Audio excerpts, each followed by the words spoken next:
Hello again team, it's Jess or JashiiCorrin and welcome back for another video. In today's video I'm setting up for the month of September in the journal that I gave away earlier this year.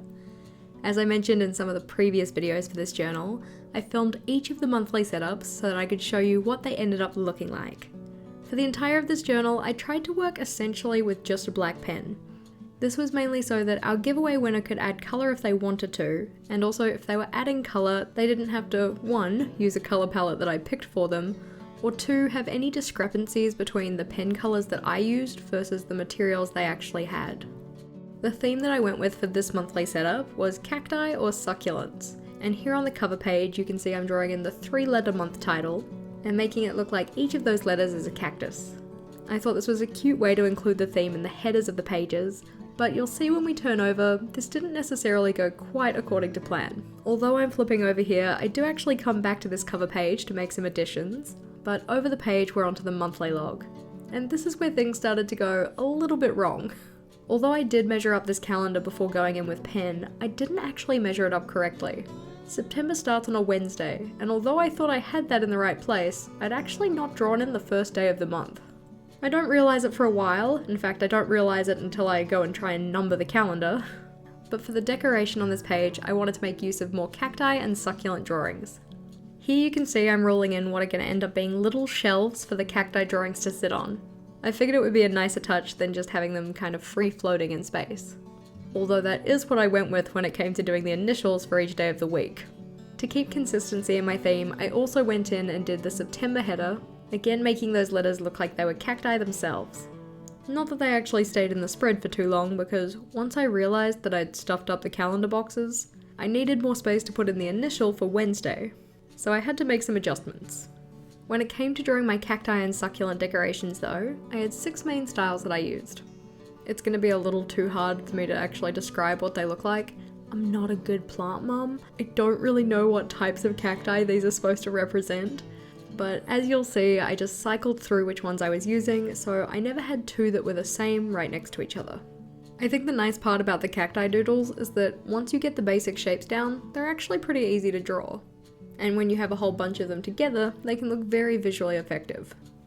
Now as we're finally getting to the point where I realised I'd stuffed up the calendar, it was time to start thinking of a solution.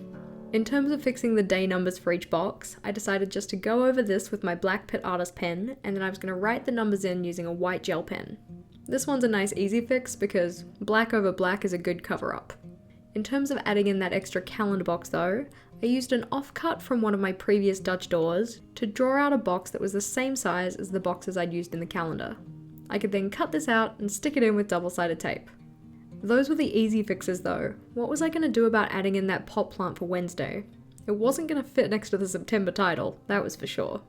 I decided to bench that problem for now and start working on other parts of my spread, like adding in details to the plants and the wood pattern to the little shelves. This took plenty of time, so plenty of time to think. On a related note, if you're looking to cover up mistakes in your journal, I do have a separate video on that which might be helpful. That one's linked in the cards above and the description box below. Wood pattern done, date numbers in, thinking time over. Time to sort out a fix. I decided the easiest way to fix this one was going to be to cover it up. I knew there was no easy way to move my September title to still have it in that cactus format, so I instead decided to change the headers on the rest of the pages to have them in this script font which I printed onto a brown paper bag. The nice part about this kind of a cover up, rather than doing one with white paper, is that it doesn't leave any obvious paper edges of where you've put that cover up. It really just looks like it's supposed to be part of the decoration on the page. You can see I did have to white out the original header because the brown paper bag is considerably thinner than Archer & Olive paper. Although it wasn't what I had initially intended for this setup, I did actually quite like the addition of the craft paper, but I wanted to make sure it was being consistently used through all of the pages. So this meant I had to flip back to my title page and add some into the corners of that one as well. I know this probably felt like a bit of an unnecessary saga. I could probably have just shown you what the finished product looked like rather than all of the umming and ahhing and trying to figure out what I was going to do with this stuff up, but I thought it was important to show you guys that I stuff up too. Although I do put in a fair bit of effort to try and make it so I don't stuff up, things like this happen, and it is good to have some fixes up your sleeve. But in the interest of honesty, I wanted to share this with you guys. Finishing up cutting off that excess paper though, we can now go back to the monthly log, where I need to add in the succulent for Wednesday and my other decorative succulents. Typically in these plan with me videos, I like to give you guys an estimate of how much time it took me to set up each of the layouts. And while I can tell you it took me about an hour and a half to do the entire setup, it's kind of hard to get a good estimate on how long each layout took me, just because there was so much jumping around between separate pages. Adding in these final plants though, and the monthly log is done. Not gonna lie, it was a bit of a mission, but we got there. And honestly, I'm pretty pleased with how it turned out. Flipping on over, we're onto the habit tracker and mood tracker pages.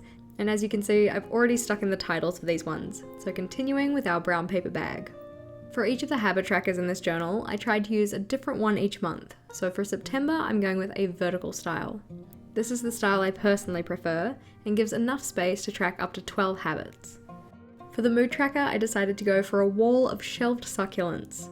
So featuring 5 shelves with 6 plants on each, to give us 30 little plants for the 30 days of September.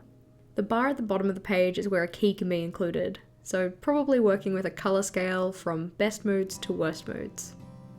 After adding the numbers and initials for each day of the month, the habit tracker was then finished, and I could move on to drawing out all of the little plants for my mood tracker. Despite this page having the most detail, I'm still pretty sure it didn't actually take the most amount of time. That was probably the monthly log with the fixes that need to be made. On this page you can probably get a better appreciation of those 6 styles of succulents that I used.